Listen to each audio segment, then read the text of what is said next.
misadventures return with Mario and America's washed-up funny man Peter Griffin, fighting over what else but a can of beans. Afterwards, the Brooklyn Bros are having breakfast and they both desperately try to open the pesky can. He goes to Maggie for help while she's hoping for exercise. She can't get it open either. So Mario and Ford turn to the dark arts, ignoring Maggie's warning. They open a mysterious chest, revealing a deity of internet culture, who just happens to be Peter from earlier. He opens the bean can, but is also out for revenge, turning anything into a monument of himself. The trio later wake up, realizing they're trapped in a dimension within the same chest. Figuring out how to escape, Ford sees the can thinking that's their ticket, but Mario in his everlasting wisdom refuses to give them up without realizing they could get more beans afterwards. They used to grow on a beanstalk that leads to a portal, but Mario throws a fit thinking that was the only can, yet they point out he can snag another one from Peter. They get out of the and Mario messes with the Griffin's house as he pleases. Freaking sweet. 7.5 out of 10. This is a solid starter pack of randomness for this year's edition of Cartoon Hijinks. Characters are pretty good except for Luigi, who's only there for one scene, and of course Peter, who's obviously meant to represent an ironic icon of meat culture. The pacing felt slow during the middle, especially when Mario was stubborn to let him and friends escape Peter's traps. The animation is alright for most of the episode, but for the scene when the bros are opening the can is stellar for a weekly comedy. And the humor is solid, with moments like Maggie's Gmod error face, making it more entertainment than most of Seth MacFarlane's approved projects, although it to give credit to the guy. I heard positive things about the test show, so there's that. A fine start to 2024. Time for the next episode.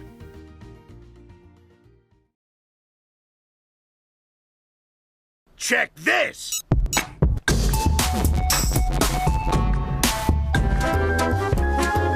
Breakdancing Eggman!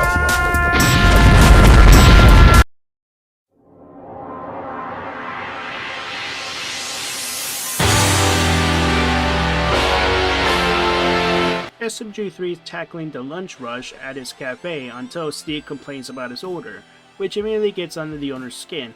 As a result, he overcharges the Q miner and bumps into Dr. Eggman, who is disgusted by his antics. The Mad Doctor is apparently aware of his wanting status as a villain, making 3's fragile ego claim he hasn't really changed in the last 4 years. He then commits petty crimes to prove his worthiness to the dark side.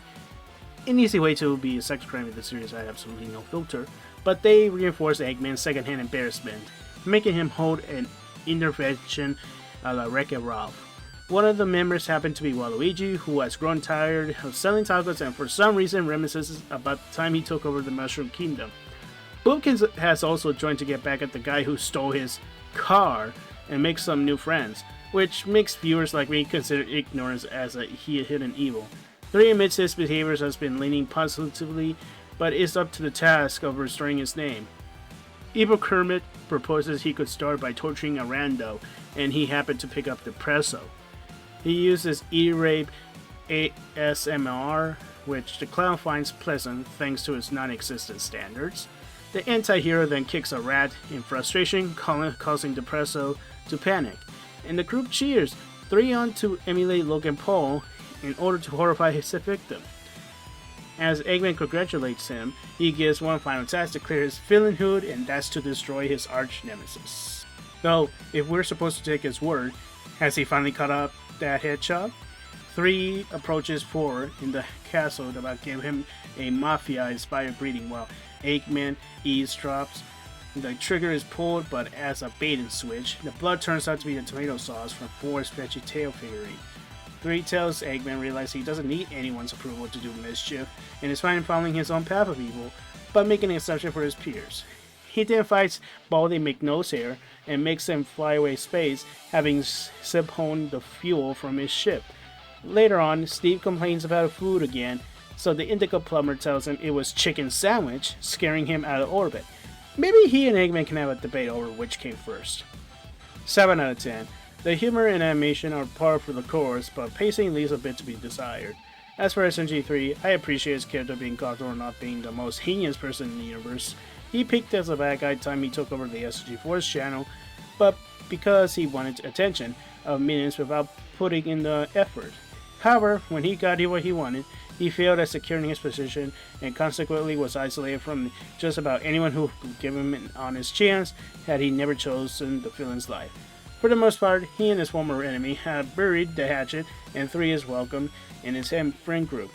The adventures they've been on were a lesson that there were far more greater evils than a bunch of cartoony villains doing whatever they want. So he'd rather stick to more laid-back version of evil to focus more on streaming, running a cafe. At least that's how I see why he chose to betray Eggman.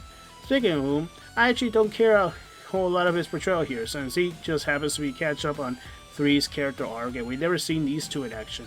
Except for the Sonic episode that happens to be a role reversal of this one. If these two had more screen time together, rather than just off-screen implication, then the retcon would be a lot more sense.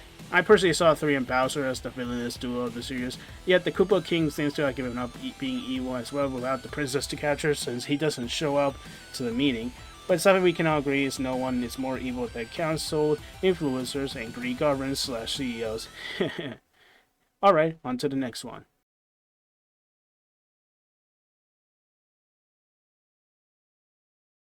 Look. I think if we all just take a couple of deep breaths here and just try. Can't let you go.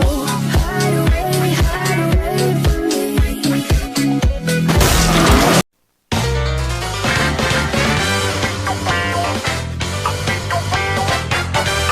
3 is about to serve Kaizo's coffee, but gets distracted by Bukin's breakdown.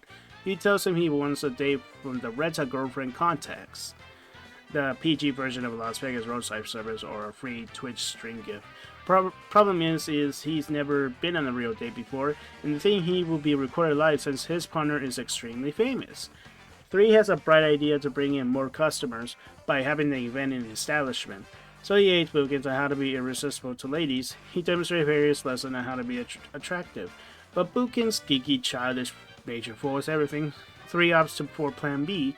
Later, the date begins with Minecraft creator Hatsune Miku. Arriving at the cafe sitting at Bookins' table, she greets him, but Bookins struggles to cooperate and freezes. 3 instructs him through speakers to hand her a gift and chooses a rock, which he reluctantly accepts. When Miku asks what Bookins does for a living, even though he doesn't graduate yet, he goes by 3's script involving war crimes, which gets any woman steamy. Then 3 has the bright idea to take notes from a convinced lady beater, making her snap and resent going on the date with him. 3 sets up to tell Miku to give him another chance, and further promote his cafe, so she goes back to see Bookins confronting himself with one of the anime figures, to which he takes kindly to his obvious obly. They end on good terms, as Bookins thanks him for helping realizing being yourself gives you a better chance at finding a significant other. And 3 kisses him out knowing his job is done, though now I wonder what you're supposed to do to get more than just coffee. 8.5 out of 10. Despite the title that will make the 4-channers scream like kindergartners, the duo makes most of the episode, with 3 being his mischievous self and Bookins wanting to grow and start dating, but still acting like a child. The pacing is decent, but drags before the date. Some of the jokes can get a pass while others feel forced, since I think Bookins is a little too old for Cocomelon. Animation is good, and the ending provides basic message, but it's hilarious at the same time. Just remember, never take dating advice from a bald guy who got arrested for ordering a pizza. And let's move on.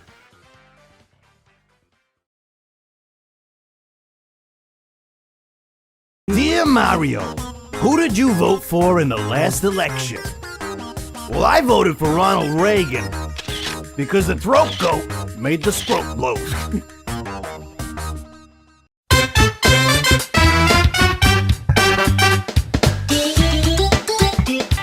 We're treated to another revisit of the show's iconic era with its most popular episode of all time.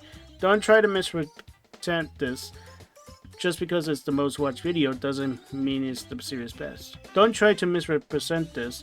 Just because it's the most watched video doesn't mean it's a series best. Regardless, it's still one of the most important ones that really gave us the series footing and left a mark in YouTube parody culture.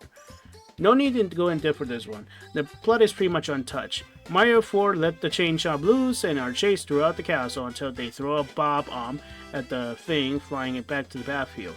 Oh, and this was the time when the same castle would destroy every other episode and no one made a manifesto about it. How about the plumber duo are irredeemable monsters because of it? Maybe they're right about these videos being better for the reason only. 7.5 out of 10. This is the same rating I will give to the original I've been reviewing every single video in this series. The pacing feels slow when the two aren't being chased by the chomp. The humor is good, but some jokes are just whatever to me. Personally, as for the music replacement, just remember this. Copyright law is a joke. There are fan edits that put an original track back in, so go nuts with that for future remasters. Here, hoping a great video is next in line.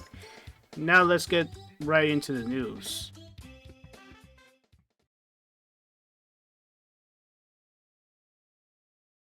Everybody agreed that segregation was the worst thing this country ever did.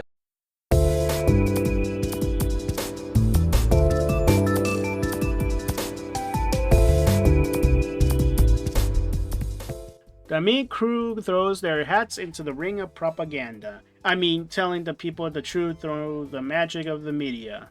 They start with 4-3, going rum burgundy on each other, and move on to the segments consistent of Steve being stuck in the tree, 3 shilling his coffee shop, the Warrior Bros attempting a robbery with Bob, totally putting the safety of others first, an on-ball forecast by Bookins, Mr. L and Whipwood desperately trying to take over the city. They would have to see if they have a Dehydration gun! The Guardians bicker about their job again during commercials. 3 interviewing Frankie about the sensationalism of 4's anti-humor. Mega interviewing the Mushroom Kingdom's hottest basketball star. Yeah, it's Mario. And Shumi investigating traffic jam, then becoming part of it. 3 becomes fed up with his partner stories and goes on a war of misinformation. The Black Heart of Locking Soul on modern day internet. 4 retaliates for ruining the program and defamation of his character by announcing that everything must go from his coffee shop. Thinking he can finally run on the news on his own. 3 then flies to the studio building with everyone in it into a black hole. Knowing Mario's history with those, they'll be fine. Perfect score! The character variety is good, even with Mario. The pacing is part, of course, of his segment approach. And the news report parodies are funny as unironically funny if we're talking about real news station. It's also compelling that the crew is aware how media easily misconstrue stories and is more prevalent now than ever, even outside of major publications. Just one glance at X is all you need to prove my point. So from one thumb to another, here's the next video.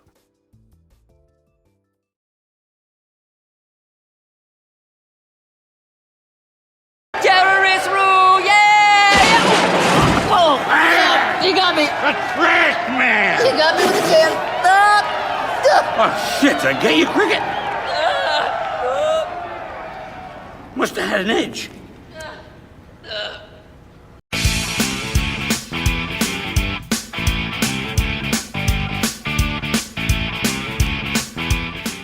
SMG3's business is declining, so he looks for ways to turn things around. Suddenly 4 barges in panicking he's lost a USB drive containing an endorsement video from one and the only Michael Jordan. Knowing the guy in question is a basketball legend, he could use it to revitalize his cafe. Mario tags along simply because 3 name drops spaghetti at the dump. Mario immediately spots the USB on the pasta plate and he has the bright mind to swallow the drive with it.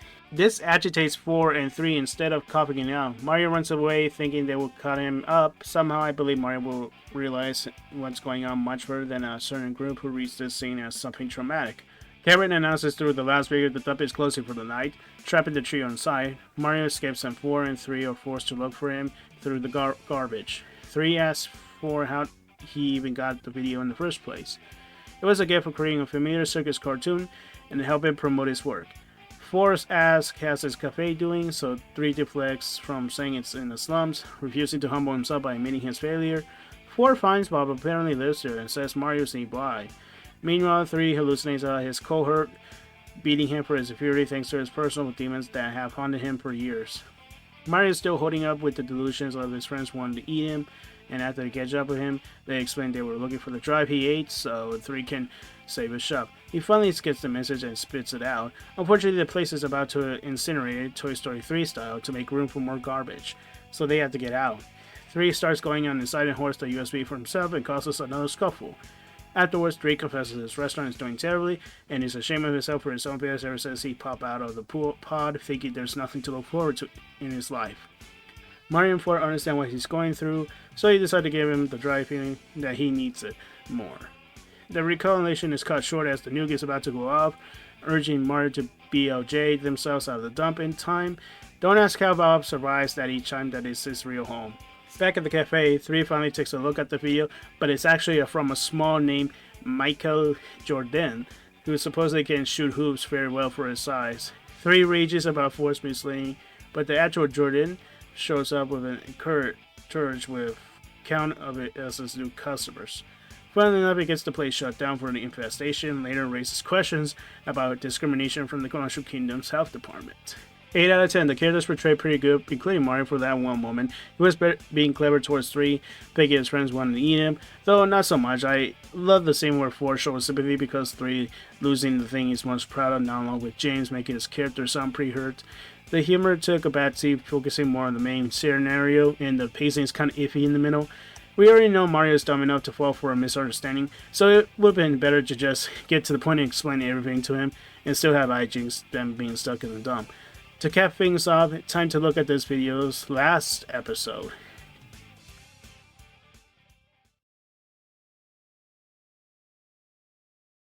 He's gonna fucking jerk off.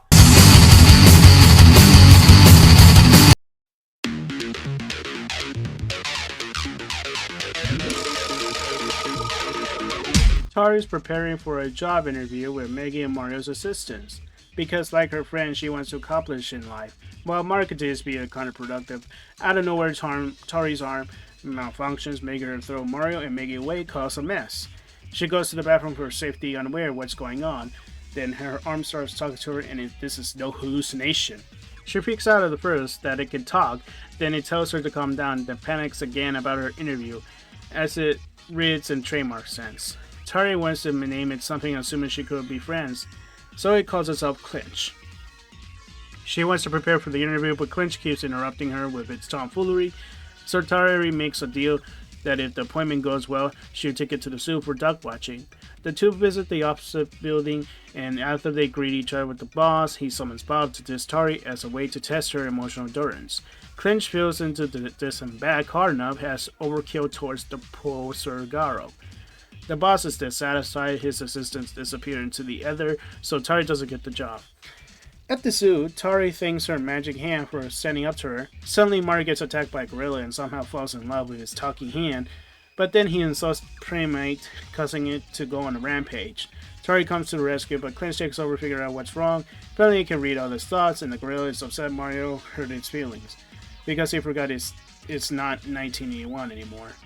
Tari tells him to apologize, but of course he refuses to so the hand changes his mind. Everyone congratulates them, and Tari's offered a position as a zookeeper.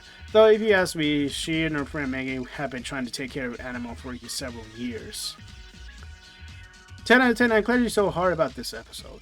This is a very good comfort episode about Tari taking more control of her life while losing control of her limb. The pacing characters are good, the humor is spot on. Clench, while completely unexpected, is pretty out of left field. Seems like a decent character that could be fleshed out in the future, and explanation for existence might come with it. I've also noticed Tari's sounding naming different here, and it turns out she has a new voice actress whose performance sounds really nice so far. And yes, as a result of the old one has been replaced, I want to make this very clear so I don't have to talk about this again. I wish both actors the best, and I don't wish anything terrible upon them because of an acting role. Just please go watch my video on the glitch situation earlier this year, because I'm already exhausted bringing it up again. Makes me wish we could go back in time when losers on the internet didn't freak out over cartoons.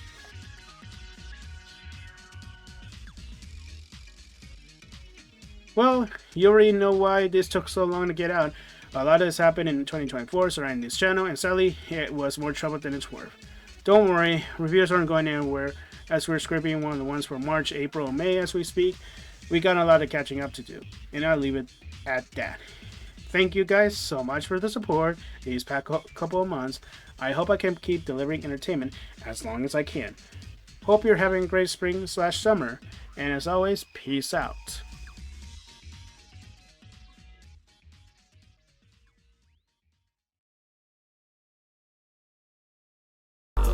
endless trash!